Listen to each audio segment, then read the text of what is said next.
கூடியிருக்கின்ற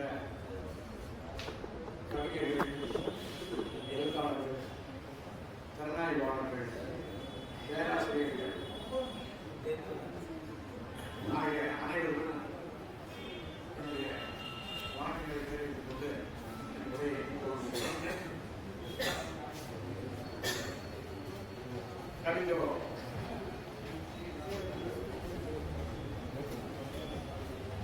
Padmashri doctor சிற்பி அவர்களை பற்றி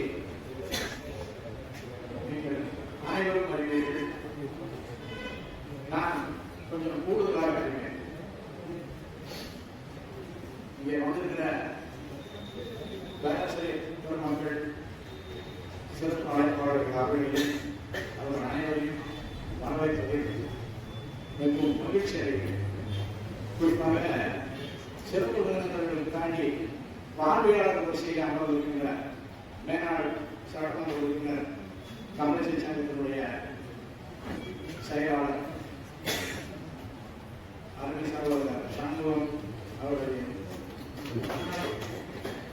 உள்ளாட்சி அறிவார் சங்கத்தினுடைய செயலாளர் தலைவராக தாண்டி செயல்பட்டுக் கொண்டிருக்கிற திரு நாகராஜ் அவர்களையும், கலை இலக்கிய பெருமன்றத்தினுடைய மாவட்ட செயலாளராக இருக்கக்கூடிய தோழர் பாபாளர் ராமையா அவர்கள்,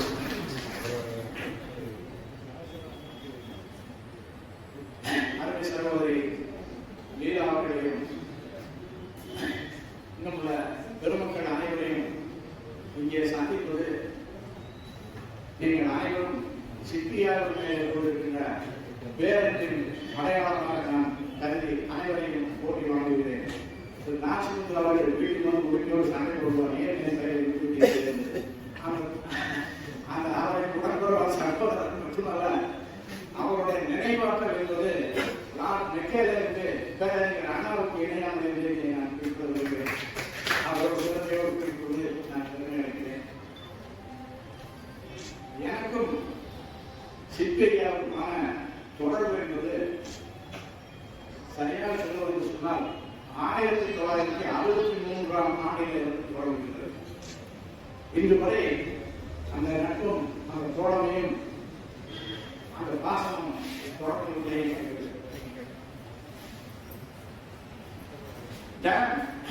அவரை ஒவ்வொரு முறை வாழ்க்கும் போதும் நீங்கள் ஒரு ராமானுஜராக வாழ வேண்டும் என்று சொல்லிக்கொள்வது வாழ்க்கை.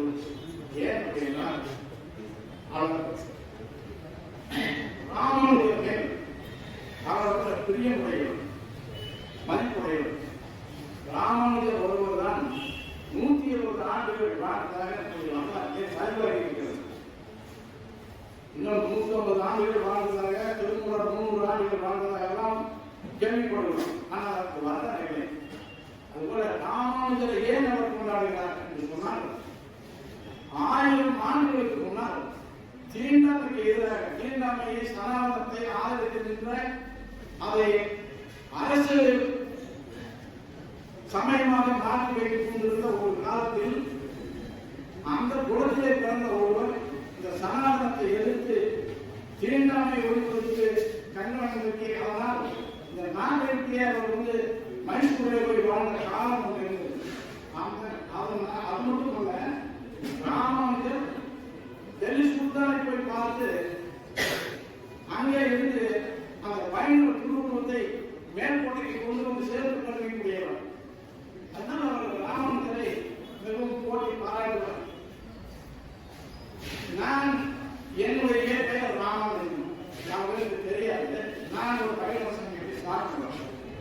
ஆனால் அதையெல்லாம் கட்டுடைத்துக் கொண்டு வெளியே வந்த இன்னொரு ராமசாமியினுடைய குழுவனாக தொண்டனாக வாழ்கிறோம். அந்த ராமசாமி நாகரிகம் தெரியும். ஈவே ராமசாமி சிப்பியா அவர்களுக்கு எனக்குமான தொடர்புகள் நெருக்கங்களில இதெல்லாம் பைண்டிங் போர்சஸ் ரீசன்ஸ் சென்னையில் அவரை நினைப்பதற்கான காரணங்கள். அவருடைய கவிதைகளை பற்றி எல்லோரும் பாராட்டினர்கள், பேசுகிறீர்கள். மிக்க மகிழ்ச்சி. இங்கே ஒரு விமர்சனமாக சில செய்திகளை சொல்லி நான் கிடைக்க விரும்புகிறேன். என்னுடைய குரல் எவ்வளவு நேரம் ஒத்துழைக்கும் என்று எனக்கே தெரியாது. ஒருவேளை அவர் மேல் நான் கொண்டிருக்கிற பேரன்பினால் சிறிது நேரம் ஒத்துழைக்கும் என்று நான் கருதுகிறேன். அவருடைய கவிதைகளை பாராட்டுகின்ற நீங்கள் எத்தனை பேர் இன்றைக்கு நிறைய கவிதைகள் எழுதியிருக்கிறீர்கள்.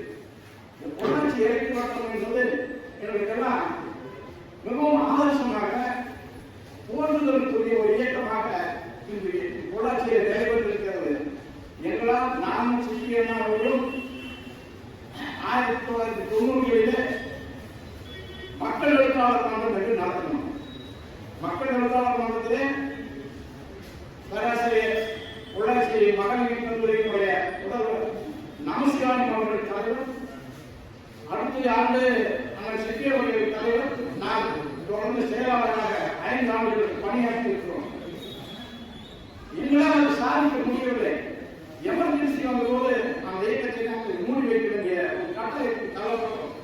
ஆனால் 10 ஆண்டுகளுக்கு மேலாக இந்த இளைஞர்கள் இந்த பொள்ளாச்சி இலக்கிய வட்டத்தை திறமுடன் நடத்தி கொண்டிருக்கின்றீர்கள். நிறைய கவிஞர்களை உருவாக்கி இருக்கின்றீர்கள். அது மிகவும் பெருமைக்குரியது, நம்பிக்கை இருக்கக்கூடிய ஒரு விஷயமாக நாங்கள் பார்க்கிறோம்.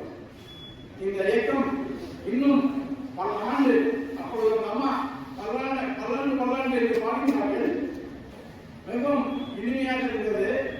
அது சித்தியை மட்டும் அவர்கள் வாழ்க்கை பாடியதாக நான் நினைக்கவில்லை. இந்த பொள்ளாச்சி இலக்கிய வட்டமும் பல்லாண்டு எல்லாம் வாழ வேண்டும் என்று நான் வாழ்கிறேன், விரும்புகிறேன். அதனுடைய செயல்பாடுகளிலே ஒரு உன்னதமான நாளாக இன்றைக்கு சிப்பினுடைய பாராட்டு விழா நடந்து கொண்டிருக்கிறது. இந்த தோழர்களுக்கெல்லாம் இங்கே வந்திருக்கிற கவிஞர்களுக்கெல்லாம் நான் திரும்ப விரும்பி கேட்டுக்கொள்வது என்னவென்றால், நீங்கள் கவிதை எழுதுவதிலே எவ்வளவு அவசரம் காட்டுகிறீர்களோ, எத்தனை ஆர்வம் காட்டுகிறீர்களோ, அதை விட அதிகமான ஆர்வத்தையும் அக்கறையையும் நீங்கள் சிற்பியினுடைய கவிதைகளை வாசித்து பாருங்கள். அதனுடைய நுட்பங்களை புரிந்து கொள்ளுங்கள். சிற்பி மட்டுமல்ல, மாணவர்களை சார்ந்தவர்கள் நிறைய சாதித்திருக்கிறார்கள். அதை பற்றி நம்முடைய சகோதரி மங்களாச்சேரி அவருடைய PhD ஆய்வுக்குரிய ஏடாக அதை ஏற்றுக்கொண்டிருக்கிறார்கள். நீங்கள் அதை கூர்ந்து கவனியுங்கள். அன்னை காலமாக முகநூலிலே அவர்கள் எழுதுகிற கவிதைகளிலே கூட படிமம், உருவம், புத்தி, உருவகம் என்ற அத்தனையும் படித்திருக்கின்றன. ஒவ்வொரு கவிதையும் முகநூலிலே இருக்கிறது என்பது மிகவும் எளிமையாக இருக்கக்கூடிய கவிதைகள். அவ்வளவு நுட்பமாக எழுதிக் கொண்டிருக்கிறார். அவருடைய பழைய கவிதைகளுடைய குறிப்பிட்டு என் பழைய நிறைவு செய்ய விரும்புகிறேன். இந்த அரிய புத்தகத்தை தற்போது அம்சப்பிரியாக கூட்டார். இந்த புத்தகத்தை களவாடி கொண்டு போய்விட வேண்டும் என்று நான் விரும்புகிறேன். அவர்கள் சொல்லிவிட்டேன். ஏனென்றால் இவைகளெல்லாம் புதுக்கல்வியினுடைய பொக்கிஷம். இதில் எழுதியிருக்கிறவர்கள் எங்களுக்கு ஆசான்கள். நாங்கள் தேடி படித்த சி மணி வேந்தாயுடைய வயசுக்காரர் இது இருக்கிற நான் பிச்சமூர்த்தியுடைய கவிதையாக இருக்கிறது. காணா சுப்பிரமணியனுடைய கவிதைகள் இடம்பெற்றிருக்கின்றன. இதெல்லாம் அருமை. அதிலே சிறிய ஒரு கவிதை எழுதியிருக்கிறார்.